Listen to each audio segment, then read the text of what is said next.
Hello everyone, I am Shambhavi from Progressive Science Education, and today we're gonna take up with a topic from science, that is chapter number 4, structure of atom.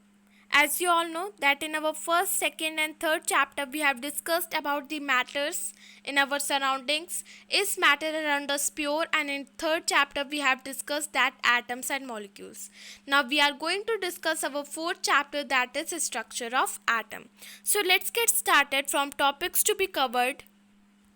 Topics to be covered are Dalton's atomic theory and its drawback, discovery of electron, proton and neutron, Thomson's model of atom, Rutherford's model of an atom, Bohr's model of an atom, atomic number, mass number, valence electron, valence shell and valency, isotopes, isobars and isotones, some tricky questions with solutions. So let's get started.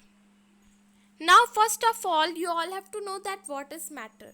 जैसे कि आप जानते हैं हमने अपने first, second और third chapter में mainly matter के बारे में डिस्कस किया है. So you all have to know that what is matter. You know कि anything that occupy space and have some mass, कोई भी चीज़ जो कोई स्पेस ऑक्यूपाई करे और जिसका कुछ मास हो उसे हम लोग क्या कहते हैं, मैटर कहते हैं. As you taken an example that chair, table, pen, book or whatever there is present, you can say that it is occupies space and have some mass, so you can say that it is matter.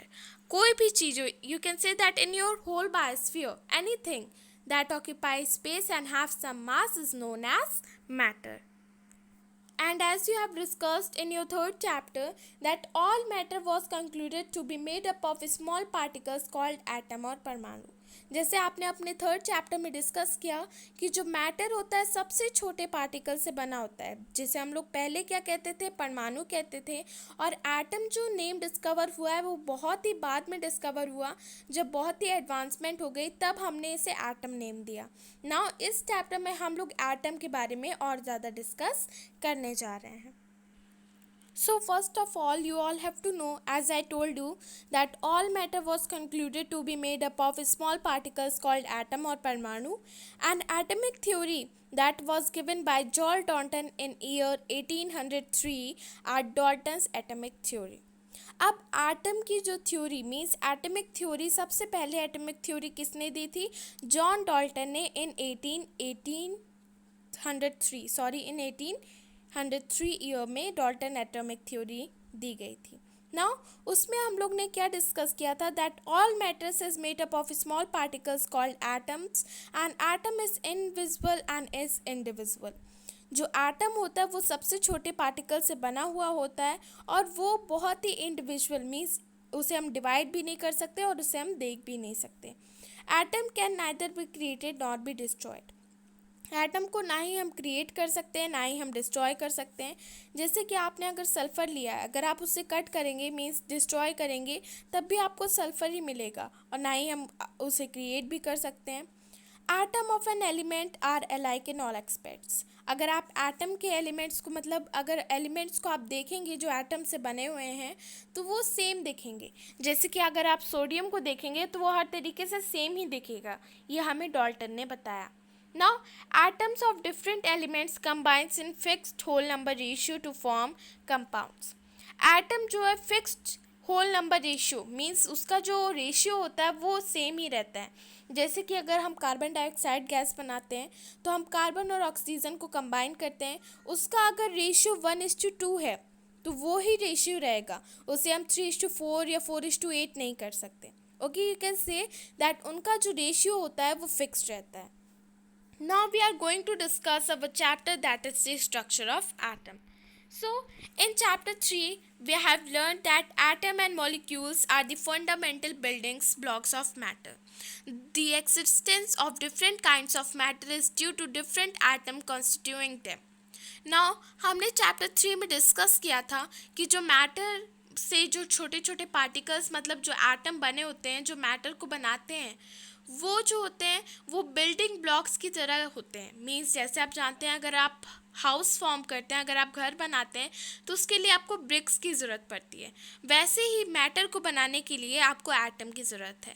You can say that atoms are the fundamental building blocks of matter.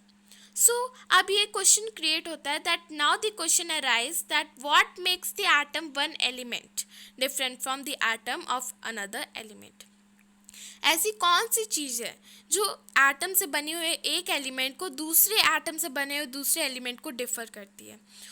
Are atom really individual as proposed by the Dalton. क्या जो atom है वो really इनविजुअल या individual है, means you can से क्या वो दिखाई नहीं देता और क्या वो डिवाइड किया जा सकता है जैसे कि हमें डॉल्टन ने बताया था। और are these smaller constituents that the atom. क्या एटम के अंदर भी उससे छोटे पार्टिकल्स हैं?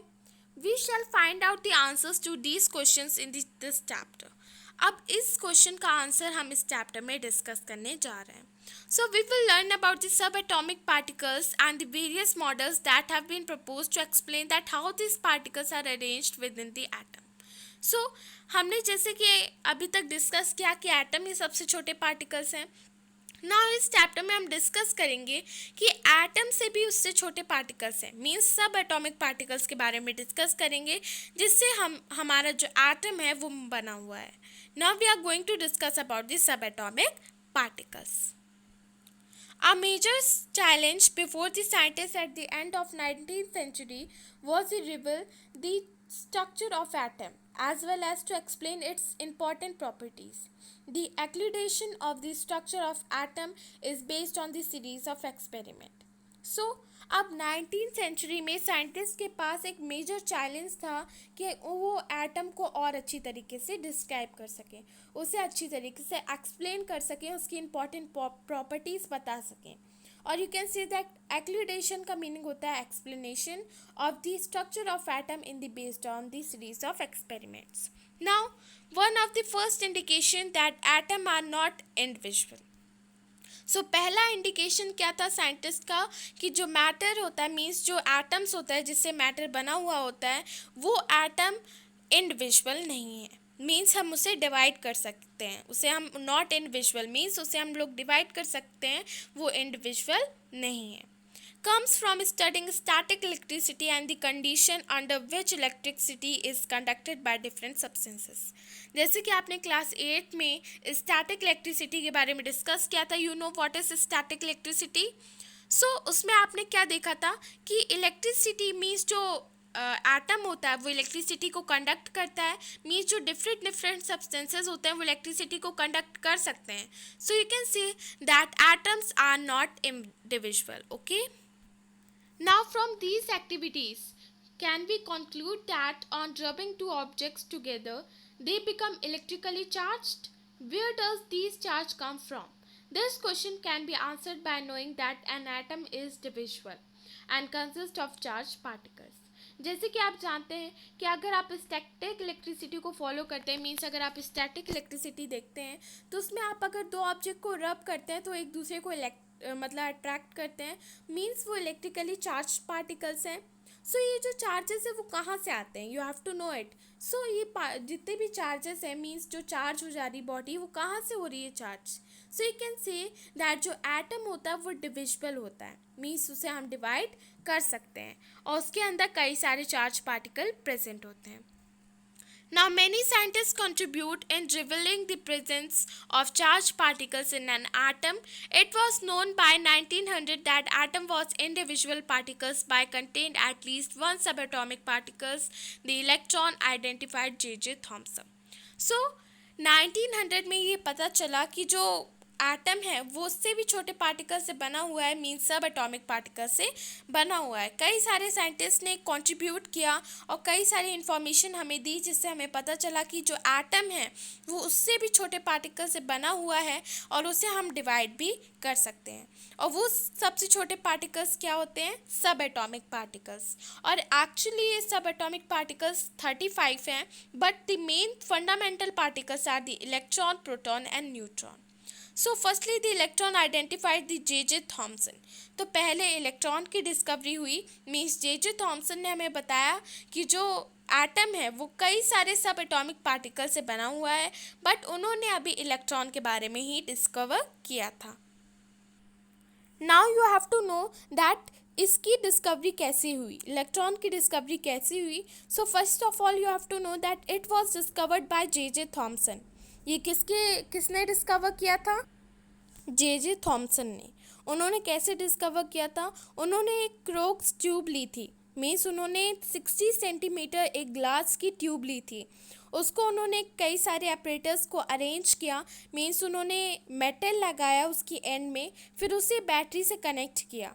ओके, सो उसकी हेल्प से उन्होंने इलेक्ट्रॉन को डिस्कवर किया। उसने उसके अंदर गैस रखी, उसमें जे थॉमसन ने बताया कि आप कोई भी गैस कंसीडर कर सकते हैं। उसके अंदर उन्होंने गैस रखी और बहुत ही लो प्रेशर पे और हाई वोल्टेज वाली बैटरी लगाई। और उसमें उन्होंने क्या देखा कि हाई वोल्टेज की बैटरी थी, मींस बहुत ज़्यादा वोल्टेज की बैटरी थी, और उन्होंने बहुत ही लो प्रेशर पे, मींस 1 एटमॉस्फेयर पे पहले रखा, तो उस पर कोई भी चेंजेस नहीं आया। आफ्टर दैट उन्होंने और एटमॉस्फेयर कम किया, तो उन्होंने देखा कि जो क्रोक्स ट्यूब है वो टोटली ग्रीन कलर में कन्वर्ट हो जाती है, मीन्स उसके अंदर ग्लो आ जाता है, ग्रीन ग्लो। फिर वो और एटमॉस्फेयर कम करते हैं, तो वो क्या देखते हैं, फिर उसमें ग्लो कम हो जाता है, मीन्स एक फेंट सा ग्लो आता है, उसकी लास्ट में एक फेंट सा ग्लो आता है, जिसको वो लोग डिस्कवर करने के लिए एक और एक्टिविटी करते हैं। मीन्स उसके बाद उन्होंने, मतलब कि वो देखते हैं कि जब वो और एटमॉस्फेयर कम करते हैं तो एक फेंट सा ग्लो कैथोड रेस से निकलता है और एनोड रेस की एंड पे, मतलब एनोड की एंड पे वो रेस आता रहता है। सो उसको चेक करने के लिए वो क्या करते हैं, कैथोड पे डॉट्स बना देते, मीन्स उसमें छेद कर देते हैं, होल बना देते हैं, और उसके पास एक कवरिंग मीन एक शीट लगा देते हैं। और फिर वो देखते हैं, जब वो फिर एज अ मतलब उसी एटमॉस्फेयर पे वापस से करते हैं, तो उन्हें पता चल जाता है कि एक फेंट सा ग्लो अभी भी आ रहा है। So you can say that when electric current was passed through a gas at low pressure and at high voltage, some rays were emitted through cathode and were traveling towards anode called cathode rays, consisting of negatively charged particles called electrons. So ऐसे ही electrons की discovery हुई थी. Now, even before the electron was identified, E. Goldstein in 1886 discovered the presence of new radiation in gas discharge and called them as canal rays. तभी ई Goldstein ने भी ऐसी discovery की, उन्होंने भी सेम प्रोसीजर किया, और उन्होंने क्या देखा कि वहाँ पर एक फिर से ऐसे ही चेंजेस आ रहा है, मीन्स तब वो कैनाल रेस का फॉर्मेशन हो रहा है। मीन्स अभी तो आपने इलेक्ट्रॉन की डिस्कवरी देखी, उसके बाद ई गोल्डस्टेन ने सेम डिस्कवरी करने के लिए, मीन्स उसके बारे में और जानने के लिए, तब उन्होंने प्रोटॉन की डिस्कवरी शुरू की। सो पहले उन्हें पता नहीं था, उसके बाद you can have to know that उन्होंने सेम प्रोसीजर किया. You can say that it was discovered by E. Goldstein and it was actually discovered while carrying out the experiment to produce cathode rays. Okay, and the apparatus used is same.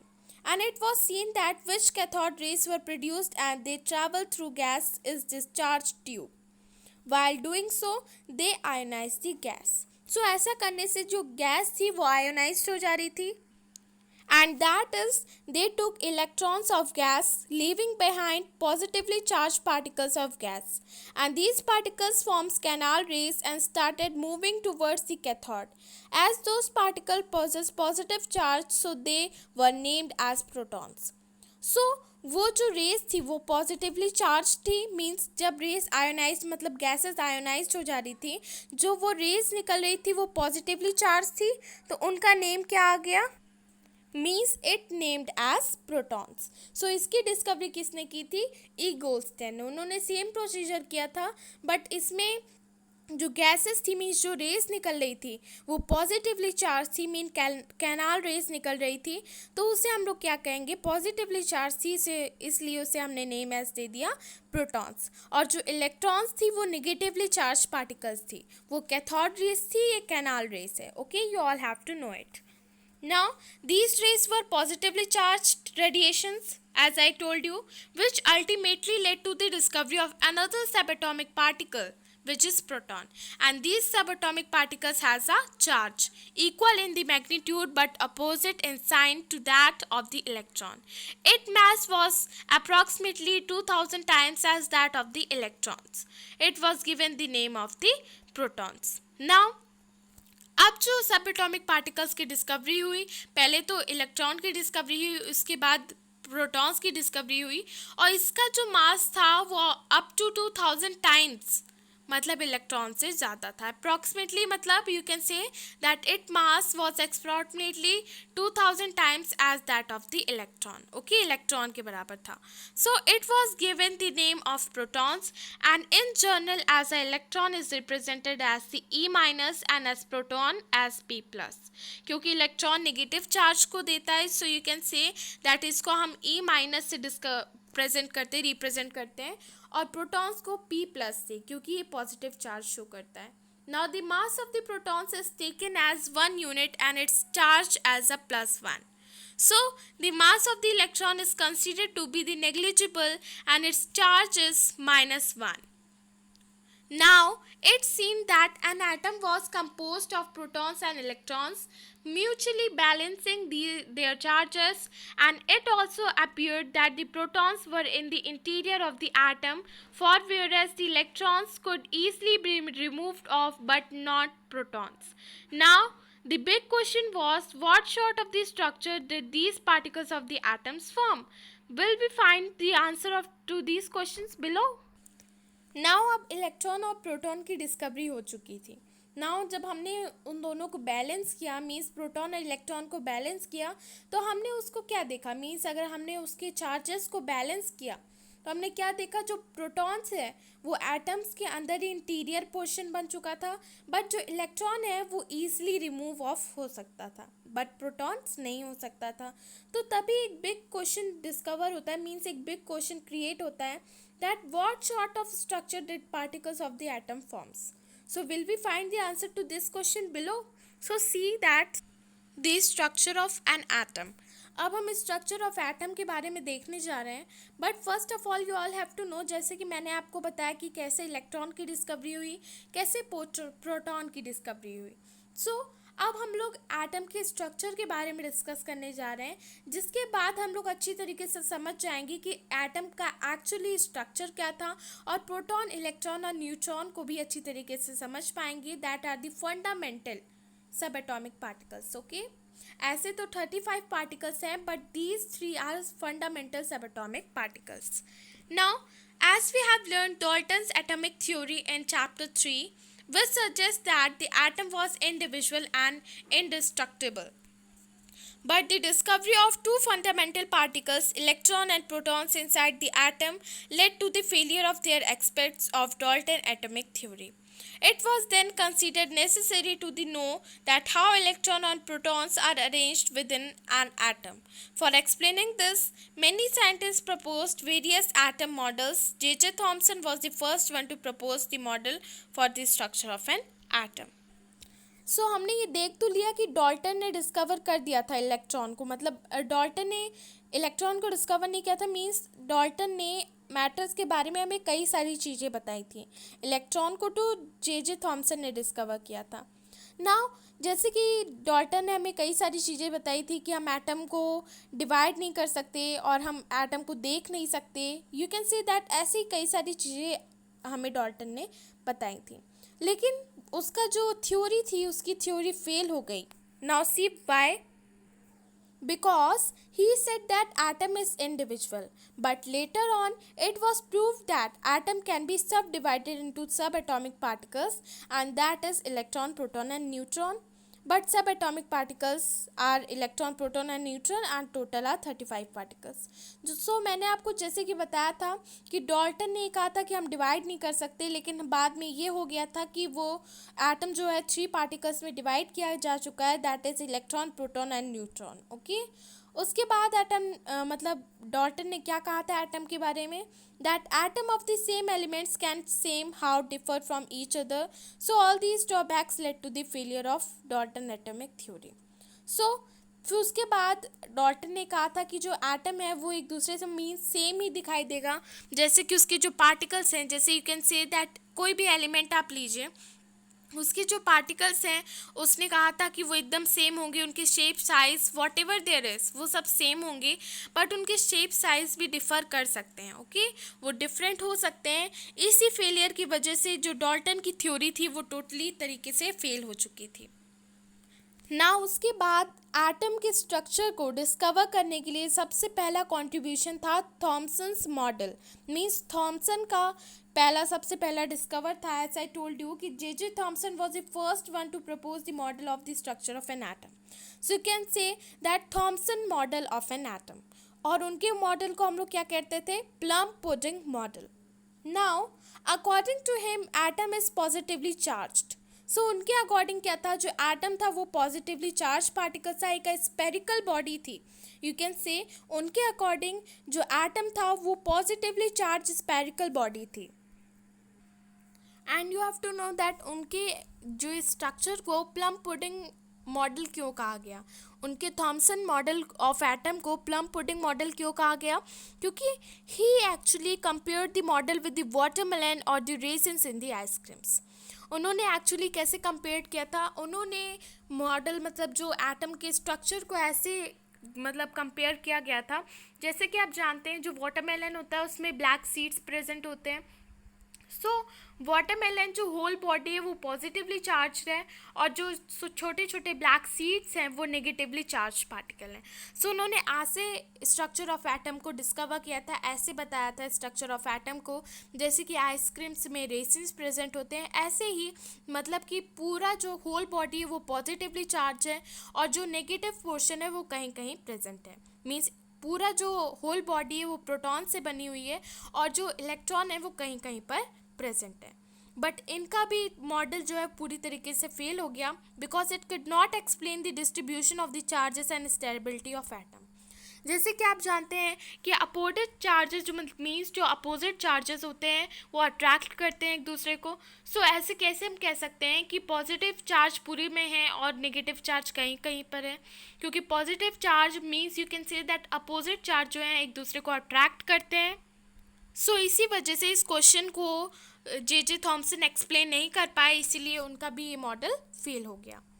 Now as I told you that Thomson proposed the model of an atom to be similar to that a Christmas pudding. Okay, the electrons is in a sphere of positively charged were like currants, dry fruits in a spherical Christmas pudding. Now we can also think of all watermelon, the positive charge in the atom and spread all over like the red edible part of the watermelon, while the electrons are studded in the positively charged sphere like the seeds in the watermelon, as I told you. So you can see this figure that ऐसे उन्होंने structure of atom को describe किया गया था.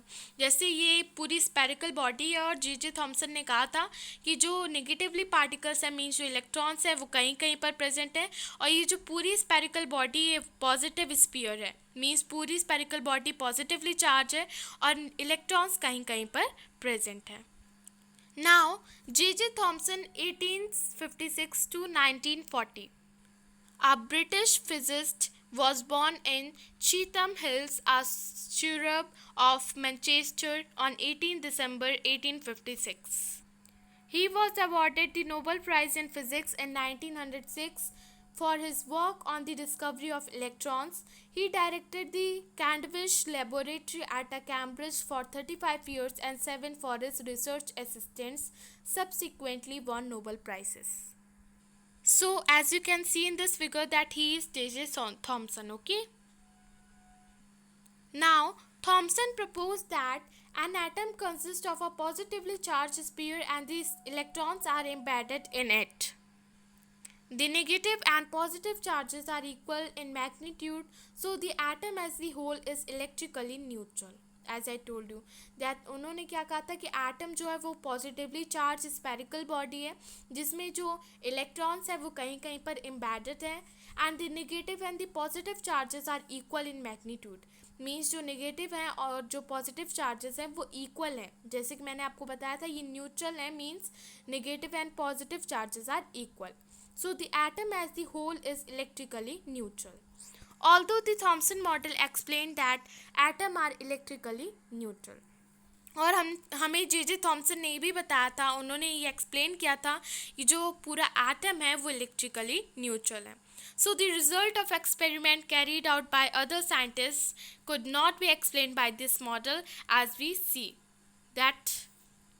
जैसे कि हमने देखा था, अभी हमने देखा कि जे थॉमसन का जो मैंने मॉडल आपको दिखाया था as you are seeing this model, जैसे मैंने आपको मॉडल दिखाया जे थॉमसन का, ये सारे क्वेश्चन को एक्सप्लेन नहीं कर पाया क्योंकि जो पॉजिटिव चार्जेस हैं और नेगेटिव चार्जेस अट्रैक्ट करते हैं, you can say that opposite charges attract each other, so कैसे ये स्टेबल हो सकता है। सो ये क्वेश्चन को आंसर नहीं कर पाया, इसलिए इनका स्ट्रक्चर फेल हो गया। Now our next topic is Rutherford's model of an atom. अब जे थॉमसन इसको अच्छे से डिस्कवर नहीं कर पाए, मीन्स उसको अच्छे से एक्सप्लेन नहीं कर पाए, इसलिए अब रदरफोर्ड्स जो है एटम के मॉडल को एक्सप्लेन करेंगे। Now Ernest Rutherford was interested in knowing how the electrons are arranged within an atom. Rutherford designed an experiment for this. In this experiment, fast-moving alpha particles were made to fall within the thin gold foil. Now जो Rutherford थे, उनको ये बहुत ही interest था, वो जानना चाहते थे कि इलेक्ट्रॉन प्रोटॉन मीन्स जितने भी पार्टिकल्स हैं एटम के, वो किस तरीके से अरेंज्ड है। तो उसके लिए उन्होंने एक एक्सपेरिमेंट किया, you can say that fast moving experiment of alpha rays by made up to a fall on a thin gold foil. So इसके लिए उन्होंने क्या किया, एक गोल्ड फॉयल रखी और उसके पास एक बड़ी सी शीट से उसे कवर कर दिया और बीच में अल्फ़ा रेस रखा। मीन्स वो rays means you know alpha rays that harmful rays, उससे उन्होंने पास कराने की सोची, मीन्स गोल्ड फॉयल में से वो उस अल्फ़ा रेस को पास कराएंगे। Now see that he selected a gold foil because he wanted a thin allure as possible. This gold foil was thin about 1,000 atoms thick. Now alpha particles are doubly charged helium ions. Now since they have a mass of 4u, the fast moving alpha particles have a considerable amount of energy. It was expected that alpha particles would be deflected by the subatomic particles in the gold atoms. Since the alpha particles were much heavier than the protons, he did not expect to see large deflections. सो उन्होंने जब alpha race को पास कराया, सो उन्होंने क्या देखा कि कुछ race जो थी वो सीधी चली जा रही थी, मीन्स वो सीधी डिफ्लेक्ट, मतलब वो डिफ्लेक्ट ही नहीं हो रही थी, वो सीधे पास हो जा रही थी। कुछ जो है लार्ज एंगल्स और स्मॉल एंगल्स को शो कर रही थी, और कुछ जो हैं वापस से डिफ्लेक्ट हो जा रही थी, मीन्स अपनी सेम पोजीशन पे वापस डिफ्लेक्ट हो जा रही थी। Then he think that is there is something present in the middle, you know that एक एटम को अगर आप कंसीडर कर लीजिए तो उसके मिडल में कोई चीज़ ऐसी हार्ड डेंस बॉडी प्रेजेंट है जो कि रेस को पास नहीं होने दे रही है, इसलिए वो रेस डिफ्लेक्ट हो जा रही हैं। यू नो दैट कुछ रेस सीधी जा रही थी, मीन्स उनका डिफ्लेक्शन ही नहीं हो रहा है। कुछ रेस शॉर्ट और लार्ज एंगल्स दे रही थी, मीन्स वो किसी डेंस बॉडी से टकरा के शॉर्ट और लार्ज एंगल्स दे रही हैं। कुछ वापस से डिफ्लेक्ट हो जा रही थी, मीन्स वो भी किसी एक डेंस बॉडी से डिफ्लेक्ट कर रही थी। Now you will discuss about this. As you all are seeing in this figure that it is the figure as you taken a gold foil, अगर आप gold foil को लेते हैं तो वो भी छोटे छोटे एटम से बनी हुई है। So see this figure that alpha rays जब पास कराई गई तो क्या हुआ, see their deflections, see जब वो उस डेंस बॉडी से टकराई तो वो डिफ्लेक्ट हो रही हैं। As you are seeing in this figure that it is एक scattering of alpha particles by gold foil. I hope you all are understanding that what I am wanted to say you all that जब alpha race उन dense body से टकरा रही हैं, जैसे कि आप इसको देख रहे हैं कि उस डेंस बॉडी से टकरा रही हैं तो वो क्या कर रही हैं, डिफ्लेक्ट हो जा रही हैं। जब वो नहीं टकरा रही हैं तो वो सीधी चली जा रही हैं। मीन्स एटम के मिडिल में कोई एक ऐसी डेंस बॉडी प्रेजेंट है जो कि अल्फ़ा रेस को पास करने नहीं दे रही है। So you can say the alpha particles scattering experiment give totally unexpected result. The following observations were made. So first point, most of the fast movement of alpha particles passed straight through the gold foil as I told you. Some of the alpha particles were deflected by the gold foil by small angles, and surprisingly, 1 out of every 12,000 particles appeared to be ray bound. So, in the other words of Rutherford's, this result was almost an incredible as if you fire in 15-inch shell at a piece of tissue paper and it's come back and hits you. Now, firstly, you all have to know that who is E. Rutherford. As you see in this figure, that E. Rutherford, 1871 to 1937, was born at Spring Grove on 30 August 1871. He was known as the father of nuclear physics, and he is famous for his work on the radioactivity and the discovery of the nucleus of an atom with the gold foil experiment. He got the Nobel Prize in Chemistry in 1908. Now, let us think an activity in an open field to understand the implication of this experiment. Let a child stand in the front of all walls with the eyes closed. Let him throw stones at the wall from a distance. He hear a sound when each stone strikes the wall, and if he repeats this 10 times, he will hear the sounds 10 times. But if a blindfolded child were to be throw stones at a barbed wire fence, most of these stones would not hit the fencing and no sound would be heard. So this is because there are a lot of gaps in the fence which allows the stones to pass through them. So इसको activity को आप देखने के लिए आप देखिए क्या करिए, अगर आप एक फुली ओपन ग्राउंड में एक चाइल्ड को मिडिल पे स्टैंड करते हैं, आप अगर स्टोन थ्रो करते हैं तो आप देखते हैं कि जितनी बार वो बॉल पे जाके लगेगी उतनी बार वो आपको सुनाई देगी, मीन्स जो चाइल्ड वहाँ पर खड़ा है उसे सुनाई देगी। लेकिन अगर वो स्टोन उसको लग जाता है सो वो वॉल के पास तो नहीं जा पाएगा, वो बाउंस बैक मीन्स वो वापस आ जाएगा। So that's the I wanted to know you all. So यही था उनका model, that Rutherford scattering experiment यही था, मीन्स उनका मॉडल यही था कि वो ऐसे डिस्क्राइब करना चाह रहे थे अपने मॉडल को as a solar system. Means atom जो है एज अ सोलर सिस्टम है, मीन्स एक डेंस बॉडी मिडिल में प्रेजेंट है और कई सारे यू कैन से दैट जो इलेक्ट्रॉन्स हैं वो उसके बाहर जो है मतलब रिवॉल्व कर रहे हैं, you can say that.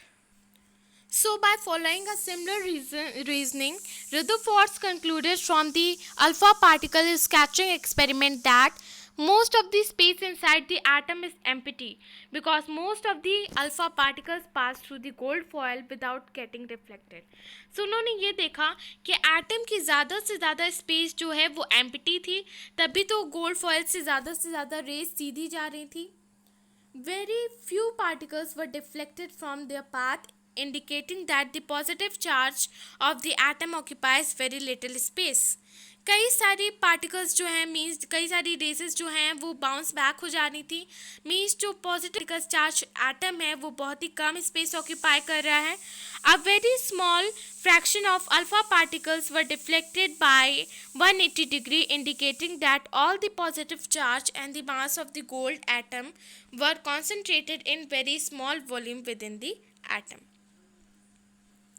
Now from the data, he also calculated that the radius of the nucleus is about 10 to the power 5 times less than the radius of the atom. Now on the basis of experiments, Rutherford put forward the nuclear model of an atom which had the following features. So see those features. There is a positively charged center in an atom called the nucleus, and nearly all the mass of an atom resides in the nucleus. And the electron revolves around the nucleus in a circular path, and the size of the nucleus is very small as compared to the size of the atom. Means कि उसका जो proton portion है, means जो protons है वो middle पे present है, जिसे हमने एज अ न्यूक्लियस नेम दे दिया है, और जितना भी मास है पूरे एटम का वो उसी में प्रेजेंट है, मीन्स न्यूक्लियस में प्रेजेंट है। और उन्होंने क्या देखा, the electron revolve around the nucleus in circular path. जो इलेक्ट्रॉन है वो न्यूक्लियर के सर्कुलर पाथ में रिवॉल्व करता है, and the size of the nucleus is very small as compare to the size of atom. और जो न्यूक्लियस का साइज है वो बहुत ही स्मॉल है as compare to the size of an atom. Now see that what are the drawback of Rutherford's model. You can say that Rutherford ने अपने मॉडल को एज अ सोलर सिस्टम की तरह डिस्क्राइब किया, जिसमें उन्होंने बताया कि न्यूक्लियस एज अ प्रेजेंट मतलब मिडिल में है, जो सबसे छोटा है, और एटम का पूरा मास उसी पे है, और जो पूरा एटम है उसमें मतलब कि जो इलेक्ट्रॉन है वो रिवॉल्व कर रहा है, और उस पर प्रोटॉन जो है वो मिडिल में प्रेजेंट है न्यूक्लियस में। Now, the revolution of the electron in a circular orbit is not expected to be stable. Any particles in a circular orbit would undergo acceleration. During acceleration, charged particles would radiate energy. Thus, the revolving electrons would lose energy and finally fall into the nucleus. If this were so, the atom should be highly unstable and hence matter would not exist in the form that we know. So we know that atoms are quite stable. So you can say that उनका जो model था वो fail क्यों हो गया. जैसे कि हम जानते हैं कि अगर हम इलेक्ट्रोमैग्नेटिक थ्योरी के अकॉर्डिंग देखें तो अगर जो इलेक्ट्रॉन्स हैं वो प्रोटॉन्स की मतलब न्यूक्लियस के बाहर रिवॉल्व कर रहा है एज अ सोलर सिस्टम. सो अगर वो सर्कुलर पाथ पे रिवॉल्व कर रहा है मीन्स वो अपनी एनर्जी को लॉस करेगा. मीन्स अगर कोई भी पार्टिकल्स चार्ज्ड पार्टिकल अगर रिवॉल्व करता है तो वो अपनी एनर्जी को लॉस करता है. सो ऐसे इलेक्ट्रॉन भी अपनी एनर्जी को लॉस करेगा और एक ऐसा टाइम आएगा कि वो अपनी एनर्जी को फुली लॉस कर देगा और वो न्यूक्लियस में फॉल ऑन हो जाएगा. सो ऐसा तो कभी हो ही नहीं सकता कि कोई भी ऐसा देखा ही नहीं गया है कि इलेक्ट्रॉन जो है वो न्यूक्लियस में फॉल हो. That's why the theory of Rutherford's model also failed. जब इलेक्ट्रॉन जो है वो मतलब उसमें फॉल ऑन हो जाएगा मीन्स अगर इलेक्ट्रॉन न्यूट्रल में फॉल ऑन हो जाएगा, अगर वो न्यूक्लियस में फॉल ऑन हो जाएगा सो इसमें 1 सेकेंड भी नहीं लगेगा. मीन्स बहुत ही माइनस में सेकेंड्स लगेंगे उसको फॉल होने में. लेकिन आज तक ऐसा देखा ही नहीं गया है कि इलेक्ट्रॉन्स जो है वो न्यूक्लियस में फॉल ऑन हो पाए. That's why this led to the failure of Rutherford's model of atom. Now हमने अभी तक डाल्टन की एटॉमिक थ्योरी के बारे में देख लिया. सबसे पहला तो हमने डाल्टन के बारे में ही देखा. उसके बाद हमने थॉमसन जे थॉमसन के बारे में देख लिया. उसके बाद रदरफोर्ड्स के बारे में देख लिया. Now we will see that the Bohr's model of an atom. Now अब जब सब फेल हो गए कि एटम की कोई मॉडल को डिस्क्राइब नहीं कर पा रहा है, now we are going to see that Bohr's model of an atom. So, in order to overcome the objections raised against the Rutherford's model of an atom, Niels Bohr put forward the following postulates about the model of an atom. So, जब Rutherford's का model भी fail हो गया means उनका model भी fail हो गया, तब नील बोर्स ने उस जितने भी क्वेश्चन अराइज हुए थे उसको कूल डाउन किया. मीन्स उसके आंसर्स दिए. Now see that how. Only certain spatial orbits known as the discrete orbits of electrons are allowed inside the atoms. While revolving in discrete orbits, the electrons do not radiate energy. Now उन्होंने क्या बताया? As you all know that atom is electrically neutral, means number of protons is equal to number of electrons, and in center of an atom nucleus is present. जैसे कि सब ने बताया वैसे ही नील Bohr's ने भी बताया. In nucleus protons and neutrons are present. Okay, so nucleus में प्रोटॉन्स और न्यूट्रॉन्स जो हैं वो प्रेजेंट रहते हैं. मीन्स कि जो प्रोटॉन्स मीन जो मेन मास होता है वो मिडल पे ही होता है, मीन्स न्यूक्लियस में ही होता है. सो उसमें नंबर ऑफ प्रोटॉन्स और नंबर ऑफ न्यूट्रॉन्स प्रेजेंट रहते हैं. और इलेक्ट्रॉन जैसे कि अभी हमने देखा था कि बाहर रिवॉल्व करते रहते हैं. Now, outside nucleus cell are of energy levels designed as a K, L, M and so on are present. Now, Niels Bohr's ने क्या बताया कि जो आदमी मतलब जैसे कि हमने अभी तक देखा कि मिडिल में न्यूक्लियस होता है मीन्स प्रोटॉन्स और न्यूट्रॉन्स प्रेजेंट रहते हैं. उसके बाहर इलेक्ट्रॉन्स रिवॉल्व करते रहते हैं. सो इलेक्ट्रॉन शेल्स के फॉर्म में रिवॉल्व करते हैं. मीन्स जो बीच में न्यूक्लियस प्रेजेंट है उसके बाहर कई सारी शेल्स होती हैं जिसको हम एज अ नेम दे सकते हैं KLMN सो ऑन. ओके, वो प्रेजेंट रहती हैं. In shells electrons revolve, they are negatively charged. और जो शेल्स मीन्स इलेक्ट्रॉन जो रिवॉल्व करता है वो नेगेटिवली चार्ज होता है. दैट इलेक्ट्रॉन जो होता है वो नेगेटिवली चार्ज होता है. और इसी तरीके से जितने भी क्वेश्चन राइज हो रहे थे उसको उन्होंने कूल डाउन किया. मीन्स उसका आंसर उन्होंने दिया. एज यू ऑल नो तब जब वो मीन्स वो रिवॉल्व तो कर रहे हैं पर शेल्स की फॉर्म में. As you see in this figure that shells की फॉर्म में रिवॉल्व कर रहे हैं. मीन्स न्यूक्लियस जो बॉडी वो मिडिल में प्रेजेंट है. और आप जितनी भी शेल्स हैं mean first shell K shell है उसको आप नेम दे सकते हैं. Second L shell, third M shell and fourth N shell. ऐसी कई सारी शेल्स प्रेजेंट होती हैं. नाउ उन्होंने एक और थ्योरी दी ये जानने के लिए कि हर शेल्स में कितने मतलब प्रेजेंट हैं, कितने भी इलेक्ट्रॉन जो हैं वो कितने प्रेजेंट हैं, ये इसको बताने के लिए भी उन्होंने एक थ्योरी दी 2n²। इसकी मदद से आप लोग ये सॉल्व कर सकते हैं कि कितने मतलब एटम्स कितने भी इलेक्ट्रॉन्स जो हैं वो उसमें शेल्स में प्रेजेंट हैं। Now as you can see that these orbits or the shells are represented by the letters K, L, M, N and so on, or the numbers n is equal to 1, 2, 3, 4 or whatever it is. So 2n² है, so इसकी वजह से आप number भी बता सकते हैं कि कैसे मतलब कितने नंबर ऑफ इलेक्ट्रॉन प्रेजेंट है। So you can see as you see that 2n², okay, 2n² as a formula हो गया। और अगर आप फर्स्ट शेल में देख रहे हैं तो आप n को फर्स्ट शेल की तरह रखेंगे, then you 2 multiply by 1 into, you can say that n को स्क्वायर किया तो 1 हो गया, means you can say that first shell में 2 इलेक्ट्रॉन्स जो हैं प्रेजेंट हैं। ऐसे आप अगर सेकेंड शेल का देखते हैं 2n² मीन्स सेकेंड शेल का उसको रख के देखते हैं, देन आप क्या करेंगे 2 इंटू 2 इंटू 2 करेंगे, then what you will get 8। So इस तरीके से आप लोग उसको फाइंड आउट कर सकते हैं, मीन्स जितने भी इलेक्ट्रॉन्स प्रेजेंट हैं हर शेल्स में इसको फाइंड आउट कर सकते हैं। Now as you all see in this figure that he is that great man जिन्होंने जितने भी क्वेश्चन अराइज थे उसको कूल डाउन किया, सारे क्वेश्चंस के आंसर दिए। नाउ अब structure of atom totally describe हो चुका था। सो नील bourse 1885 to 1962 was born in Coffengen on 7 October 1885 and he was appointed professor of physics at Coffengen University in 1916. He got the Nobel Prize for his work on the structure of atom in 1922. Among the Professor Bohr's numerous writings, 3 appearing as books are The Theory of Spectra and Atomic Constitution, Atomic Theory and the Disruption of Nature. Now अब हम लोग समझ चुके हैं कि atom का structure क्या है, उसके शेल्स के बारे में अभी आपने देख लिया है। Now the formula as I told you 2n², where n is the orbit of the number of energy level index 1, 2, 3 and so on. Hence the maximum number of the electrons in different shells are as follows. So first orbit of K shell will be 2 into, as I told you that जैसे मैंने आपको बताया था first shell में 2 and second 8, third 18 and ऐसे ही आप solve करके कई सारे शेल्स में कितने इलेक्ट्रॉन्स प्रेजेंट हैं ये बता सकते हैं। Now the maximum number of electrons that can be accommodated in the outermost orbit is 8. So electrons are not accommodated in a given shell unless the inner shell are the filled. That is, the shell are filled in the stepwise manner. Atomic structure of the first 18 elements are shown in schematically in figure 4.4. Now अब मैं आपको पूरी तरीके से explain करूँगी। Now as are you seeing in this figure that जो आप ये figure देख रहे हैं, these are the figure of schematic atomic structure of the first 18 elements. Okay, see these all figures.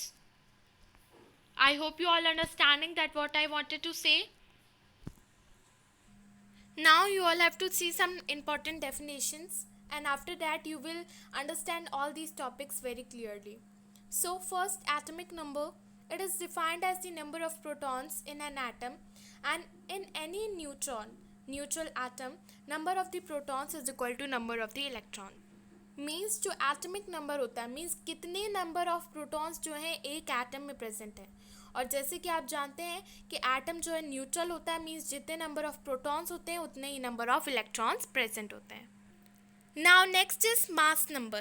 It is defined as the sum of the protons and neutrons present in the nucleus of an atom, or it can also be defined as the number of the nucleus in an atom. So you can say mass number जो होता है वो sum of protons और neutrons जो कि nucleus में present है उसको define करता है. You can say that is mass number, or you can say that it can also be defined as the number of nucleus in an atom. Now representation of an element. So Z is equal to 11 and A is equal to 23. Means Z atomic number and next mass number. So you can say atomic number as the subscript and mass number as the superscript. So जैसे कि आप figure में देख रहे हैं ऐसे ही आप represent करेंगे. You can say that as like this you can represent an element. Okay, like this, that X here is element and Z atomic number of protons and mass number of protons plus of neutrons. Now, electronic configuration. So it is defined as arrangement of electrons in different shells. So कितने electrons जो हैं वो अलग अलग shells में present हैं, उसे हम लोग क्या कहते हैं, electronic configuration. Now valency. So valency is defined as combining capacity of an atom. Means जो combining capacity है एक एटम की, you can say that it is valency. अभी आप valency के बारे में और ज़्यादा डिस्कस करेंगे. Now types of valency. So valency is divided into two types, that is electrovalency and covalency. Now electrovalency, it is the valency that is attained by losing and gaining of electron. जैसे कि मैंने आपको अभी electrons के बारे में बताया कि कितने इलेक्ट्रॉन्स प्रेजेंट होते हैं एक एटम में, यू कैन से दैट कितने electrons present, number of electrons को मैंने कैसे डिस्क्राइब करना, मतलब कैसे पता करना है कि कितने इलेक्ट्रॉन्स प्रेजेंट हैं, वो आपने देखा था. नाउ यू विल सी कि वैलेंसी को हम कैसे गेन करेंगे और कैसे लॉस करेंगे. You can you know that आप जानते हैं कि पहले शेल में 2 होती है इलेक्ट्रॉन्स प्रेजेंट होते हैं, सेकेंड में 8 इलेक्ट्रॉन्स प्रेजेंट होते हैं और थर्ड में 18 इलेक्ट्रॉन्स प्रेजेंट होते हैं. बट अगर आप इसे लिखेंगे तो वैसे तो आपको टोटली 18 ही लिखना है, मतलब थर्ड वाले में 18 ही लिखना है, लेकिन ऐसी इसके पीछे एक थ्योरी होती है. You have to know that, you will know this in higher classes, but now you all have to know that अगर आपको कहीं लिखना होगा तो आप लिखेंगे 2,8,8. मीन्स अगर आप थर्ड इलेक्ट्रॉन्स को लिखेंगे मीन्स उसको एज अ 18 नहीं 8 लिखेंगे. सो अगर आपके पास थर्ड इलेक्ट्रॉन में, मतलब थर्ड शेल में अगर टोटली 8 इलेक्ट्रॉन मीन्स 18 इलेक्ट्रॉन या 8, you can say that 8 electron present नहीं है, तो आपको गेन और लॉस करना पड़ेगा. मीन्स अगर आप मान लीजिए आपके फर्स्ट शेल में 2 इलेक्ट्रॉन टोटली हैं, सेकेंड में 8 है और थर्ड में 7 है, तो उसके लिए या तो आप टोटली पूरा 7 लॉस कर दीजिए या तो आप एक गेन कर लीजिए. सो जो कम वाला है वही ईजी होगा, सो आप एक गेन कर लेंगे. ऐसे ही अगर आपके लास्ट शेल में खाली 1 है सो या तो आप 7 गेन कर लीजिए या 1 लॉस कर दीजिए. सो जो कम होता है मीन्स जो ईजी होता है वही आप करेंगे, सो आप एक लॉस कर देंगे. So that's why we will do that electrovalency, that it is the valency that is attend by the losing and gaining of the electron. Now covalency, it is the valency that is attained by sharing of the electrons. So electrovalency में तो हम मतलब loss और gain करते हैं, but covalency में हम share करते हैं. ओके इसमें अगर मेरे पास मतलब जितने भी इलेक्ट्रॉन्स है या दूसरों के पास जितने भी इलेक्ट्रॉन्स है उसको हम शेयर करके अपने टोटल इलेक्ट्रॉन को कंप्लीट कर लेते हैं. Now valence shell, it is the last shell of the atom.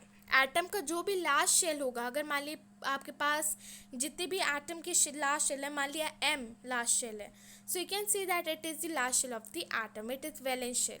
सो जो लास्ट शेल होता है एटम का उसे हम लोग क्या कहते हैं, valence shell.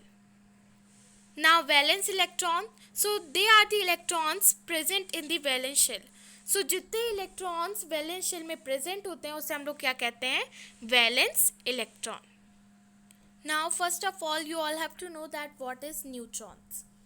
So in 1932 J. Chadwick discovered another subatomic particles which had no charge and a mass nearly equal to that of the protons. It was eventually named as neutron, and neutrons are present in the nucleus of all the atoms. सो 1932 में जे Chadwick sir ने discover किया एक नया subatomic particles जिसका कोई charge नहीं होता है, जिसका कोई भी चार्ज नहीं होता और जिसका मास होता है इक्वल टू प्रोटॉन्स. मीन्स जितना मास प्रोटॉन्स का होता है उतना ही न्यूट्रॉन्स का भी होता है. It was eventually named as neutron, उसका इसलिए नेम क्या रखा गया, neutrons. And neutrons are present in the nucleus of all atom.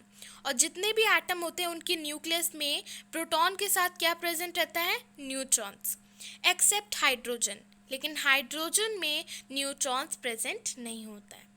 In general, a neutron is represented as n. और न्यूट्रॉन को कैसे रिप्रेजेंट किया जाता है, n में. The mass of an atom is therefore given by the sum of the masses of protons and neutrons present in the nucleus. So you know, जैसे कि आप जानते हैं कि जो बीच में न्यूक्लियस प्रेजेंट होता है उस पर ही सारा मास क्यों होता है, क्यों वो डबल होता है इलेक्ट्रॉन से, क्योंकि उसमें प्रोटॉन का और न्यूट्रॉन का मास, मतलब जितना भी उनका मास होता है वो सब मिक्स रहता है. Now I hope that you all understand about the neutrons. Now come to the next topic, that how is electron distributed in different orbit shells. जैसे ही मैंने अभी आपको इलेक्ट्रॉन्स के शेल्स के बारे में बताया था, अब उसके बारे में आप अच्छी तरीके से डिटेल में जान पाएंगे. Now the distribution of electrons into different orbit of an atom was suggested by the Bohr and Bury. The following rules are followed for writing the numbers of the electrons in different energy levels or shells. जैसे कि मैंने आपको बताया था कि कितने shells में मतलब कितने इलेक्ट्रॉन्स प्रेजेंट हैं, इसकी पूरी जितनी भी थ्योरी थी वो किसने दी थी? बोर्स ने, नील बोर्स ने.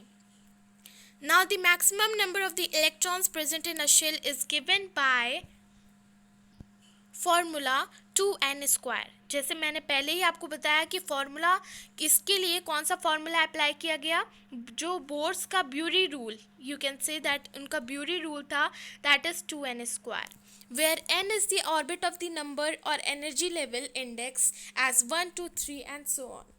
Hence the maximum number of the electrons in different shells are as follows. सो जैसे ये सब मैं आपको बता ही चुकी हूँ कि कैसे आपको इसको टोटली सॉल्व करना है. So I hope you all understand that what is neutron and what is this theory of this formula, that is 2n². Now, the maximum number of electrons that can be accommodated in the outermost orbit is 8. जैसे मैंने आपको बताया था कि outer most orbit में जो maximum number है वो 8 ही आ सकता है.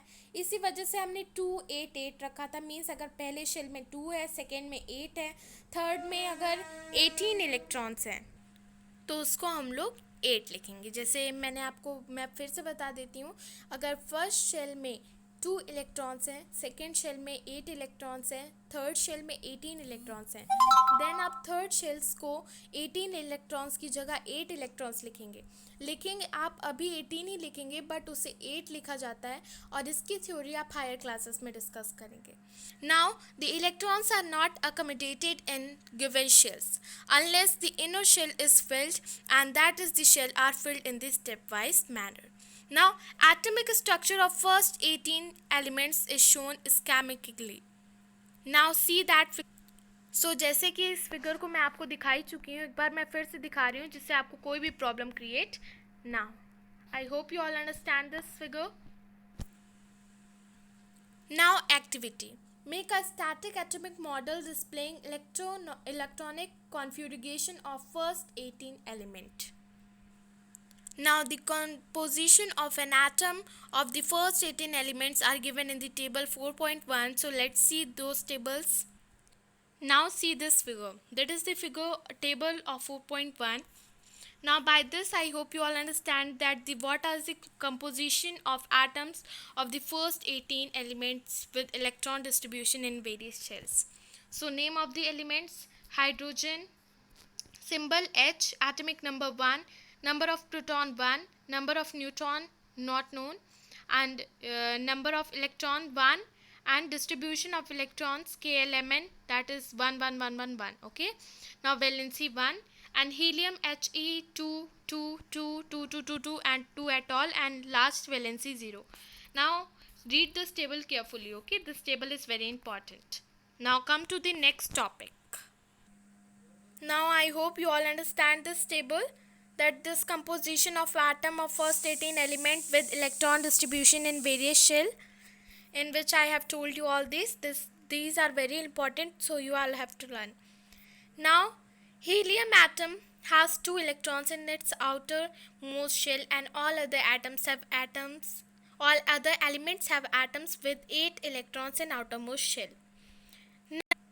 First of all, you all have to know that what is valency.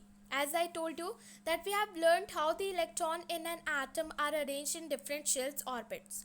Now the electrons present in the outermost shell of the atom are known as the valence electron.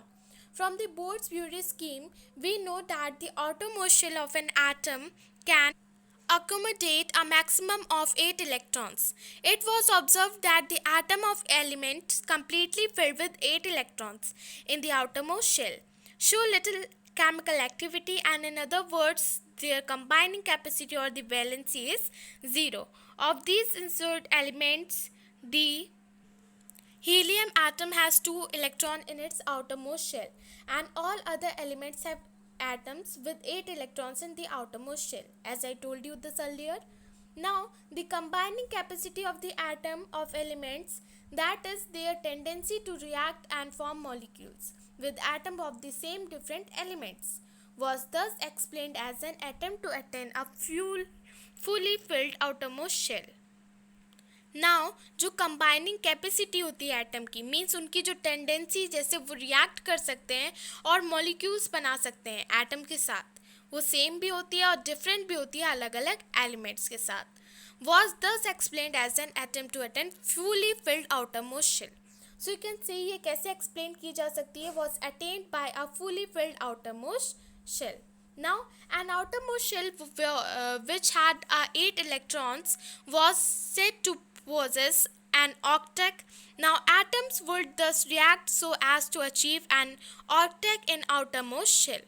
So this was done by sharing and gaining or losing electrons. जैसे मैंने आपको बताया था कि अपनी shell को fill करने के लिए, मीन्स फुली फिल्ड करने के लिए, वो लोग लॉस भी करते हैं, गेन भी करते हैं और शेयर भी करते हैं. मैंने आपको बताया था कि वो कैसे लॉस करते हैं, कैसे शेयर करते हैं और कैसे गेन करते हैं. जो मेनली इजी होता है वो लोग वही करते हैं. अगर आपके लिए लॉस करना इजी है, मीन्स अगर आपके पास 7 इलेक्ट्रॉन्स हैं, अगर आप चाहें तो 7 लॉस कर सकते हैं या तो 1 गेन कर सकते हैं. आपके लिए 1 गेन करना ज़्यादा easy, then you will gain 1. Okay. और अगर आपके पास लास्ट शेल में खाली 1 इलेक्ट्रॉन रहता है और आपको 7 गेन करना है या तो 1 लॉस करना है, तो 1 लॉस करना ज़्यादा easy, then you can do this. जैसे मैंने आपको जितने भी एटॉमिक नंबर बताए और जितनी भी पूरी फुली टेबल बताई, उन सबको आपको अच्छे से लर्न करना है. By this you can do this with more easier. Okay. I hope you all understand this.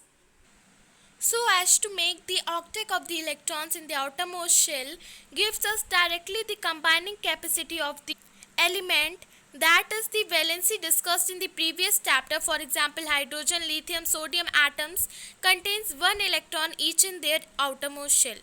Therefore, each of them can lose 1 electron. So they are said to have valency of 1. Can you tell that what is the valency of magnesium or aluminium? It is 2 and 3 respectively, because magnesium has 2 electrons in its outermost shell and the aluminium has 3 electrons in its outermost shell. Now, जैसे कि मैंने आपको बताया कि magnesium और aluminium की valency means उसकी क्या होती है, 2 और 3 होती है. एल्यूमिनियम की 3 है. फर्स्टली मैग्नीशियम की तो फुल है, 1 शेल की फुल है. नाउ नेक्स्ट एल्यूमिनियम की 3 है. 3 आप उससे फुल कैसे करेंगे, मीन्स पहले शेल में 2 आएगा और नेक्स्ट शेल में 1 आएगा. और अगर आप उसे कंप्लीट करना चाहते हैं, या तो आप 1 लॉस कर दें या तो 7 गेन कर लें. तो 1 लॉस करना ज़्यादा easy, then you will loss 1. Now I hope you all understand. So if the number of the electrons in the outermost shell of an atom is close to its fully capacity, then valency is determined in the different ways.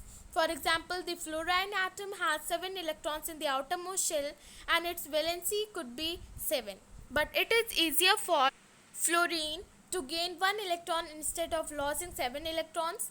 Hence, its valency is determined by subtracting 7 electrons from the octet, and this gives you a valency of 1 for fluorine. Valency can be calculated in a similar manner for oxygen. Now, what is the valency of oxygen that you can get from this calculation? Therefore, an atom of each element has the definite combining capacity called its valency. Valency of first 18 elements is given in the last column of that table. Learn this, as I told you that learn that table carefully, okay? Because जितनी भी आपको whole process, जैसे मैंने आपको बताई, जितने भी पूरी theory है, ये सब उसी table पे dependent है. You have to learn that table, okay? 6 neutron means 6U plus 6U is equal to 12U. Similarly, the mass of the aluminium is 27U. 13 protons plus 14 neutrons. The mass number is defined as the sum of the total number of the protons and the neutrons present in the nucleus of an atom. It is denoted by A in the notation for an atom. The atomic number, mass number and the symbols of the elements are to be written as as shown is this figure, जैसे मैंने आपको figure बताया ही था कि कैसे आपको करना है. सो आपकी होल प्रोसेस टोटली क्लियर हो चुकी है. आपको कैसे लिखना है symbol of the element, mass number, atomic number, totally आपको कैसे लिखना है ये भी मैंने आपको अच्छी तरीके से बता दिया है. Now as you taken an example of nitrogen, so for example nitrogen is written as 14, and here you write n, and at the position of A you write 14, and at the position of Z you write 7. Now I hope you all understand this topic. Now our next and very interesting topic is isotopes. आपने isotopes के बारे में कई बार सुना, but आप इसके बारे में और डिटेल में अब डिस्कस करने जा रहे हैं. So in nature a number of the atoms of some elements have been defined which have the same atomic number but different mass number. कुछ मतलब ऐसे एटम्स होते हैं जिनका सेम एटॉमिक नंबर होता है बट मास नंबर डिफरेंट होता है. For example take the case of the hydrogen atom. It has 3 atomic species namely protium 1H1 and deuterium 2H1 or D. You can say that इसकी मतलब mass number तो same होती है पर atomic number different होता है. No sorry, means इसका atomic number same होता है बट मास नंबर डिफरेंट होता है. सो इसे हम लोग क्या कहते हैं, आइसोटोप्स. जैसे आपने इसका एग्जाम्पल भी देख लिया हाइड्रोजन एटम का. नाउ ये कई फॉर्म्स में यू कैन से मिलता है, मीन्स इसका एटॉमिक नंबर सेम होता है बट मास नंबर डिफरेंट होता है. नाउ कार्बन का भी आप देख लीजिए कैसे डिफरेंट होता है. Now see this, that carbon C12 6 and here carbon 14 6 and here chlorine 35 17 and here 37 17 etc. So I hope you understand this, that what is actually isotopes means, जिसका मतलब जो एटॉमिक नंबर होता है वो सेम रहता है बट मास नंबर इनका different होता है. Now, on the basis of these examples, isotopes are defined as the atoms of same elements having the same atomic number but different mass numbers. Therefore, we can say that there are 3 isotopes of hydrogen atom, namely protium, deuterium and tritium. I hope you all understand this. Now, as you all know that many elements consist of the mixtures of isotopes. Each isotope of an element is a pure substances. The chemical properties of the isotopes are similar but their physical properties are different. So कई सारे elements ऐसे होते हैं जिनका mixtures जो होता है वो isotopes होता है. कई सारे आइसोटोप जो एलिमेंट को फॉर्म करते हैं वो प्योर होते हैं और कई सारे इम्प्योर भी हो सकते हैं, बट आइसोटोप कई एलिमेंट के प्योर होते हैं. मतलब you know that each isotope of an element is pure substances. अभी आपको बस इतना जाना है, जब जितने भी आइसोटोप्स होते हैं एलिमेंट के वो इम्प्योर नहीं होते, सॉरी वो प्योर होते हैं. ओके और जो केमिकल प्रॉपर्टीज़ होती है आइसोटोप्स की वो सिमिलर होती है, लेकिन उनकी फिजिकल प्रॉपर्टीज़ जो होती है वो डिफरेंट होती है. Now chlorine occurs in nature in 2 isotopic forms with masses 35U and 37U in the ratio of 3:1. Obviously the questions arises that obvious सी बात है कि question arise होता है that what should we take as the mass of the chlorine atom. So let us find out. So the average atomic mass of the chlorine atom on the basis of above data will be, as you see that here, 35 into 75 upon 100 plus 37 into 25 upon 100. Then you solve it and you will get the answer that 35.5 U. Now the masses of an atom of any natural elements is taken as the average mass of all naturally occurring atoms of that element. If an element has no isotopes, then the mass of its atom would be the same as the same of the protons and the neutrons in it. But if an element occurs in the isotopic form, then we have to know that the percentage of each isotopic forms and then the average mass is calculated. Now this does not mean that any one atom of chlorine has a fractional mass of 35.5 U. It means that if you take a certain amount of chlorine, it will contain both isotopes of chlorine and the average mass is 35.5 U. I hope कि आप इस अच्छी तरीके से समझ गए होंगे कि आप कैसे इसको सॉल्व करेंगे. सो इस सॉल्यूशन को आपको अच्छी तरीके से समझना है दैट जितनी भी एवरेज एटॉमिक मास है क्लोराइन एटम के और on the basis of data, so आप इसको ऐसे सॉल्व कर सकते हैं. Okay, I hope you all understand this one. Now application. Since the chemical properties of all the isotopes of an element are the same, जैसे कि आप जानते हैं जितनी भी केमिकल प्रॉपर्टीज़ होती है, जितनी भी आइसोटोप्स की ऑफ किसी भी एलिमेंट्स की, वो सेम रहती है. Normally we are not concerned about taking a mixtures, okay, but some isotopes have special properties which find them useful in various fields. Some of them are: an isotopes of uranium is used as a fuel in nuclear reaction. जो uranium का isotopes है वो fuel के लिए use किया जाता है nuclear reaction में. And isotope of cobalt is used in the treatment of cancer. Cobalt का आइसोटोप्स किसके लिए यूज़ किया जाता है? कैंसर की ट्रीटमेंट के लिए यूज़ किया जाता है. And isotopes of iodine is use in treatment of goitre. मतलब आइसोटोप्स, आयोडीन के आइसोटोप्स का यूज़ ग्वाइटर को ट्रीट करने के लिए यूज़ किया जाता है. और ऐसी कई सारी चीज़ें जिसका यूज़ आइसोटोप्स में किया जाता है. Now isobars. So let us consider two elements as the calcium atomic number 20 and argon atomic number 18. So the number of the protons in these atoms is different, but the mass number of both these elements is 40. So इसका atomic number तो different होगा, but mass number हमेशा same होगा. So that is the total number of the nucleons is the same of the atoms of this pair of element. Atom of different elements with different atomic number which have the same mass number is known as isobars. Means जिसका mass number same होगा और atomic number different होगा. अभी आपने isotopes में क्या देखा? जिसका atomic number same था, mass number different था. अब आइसोबार्स में जिसका mass number same है और atomic number different है. So I hope you all understand this topic, that is isobars and isotopes. So अभी तक आपने टोटली इस चैप्टर में क्या क्या समझा? आपने डॉल्टन एटॉमिक थ्योरी देखी, उसके ड्रॉबैक के बारे में देखा कि क्यों उसकी थ्योरी फेल हो गई.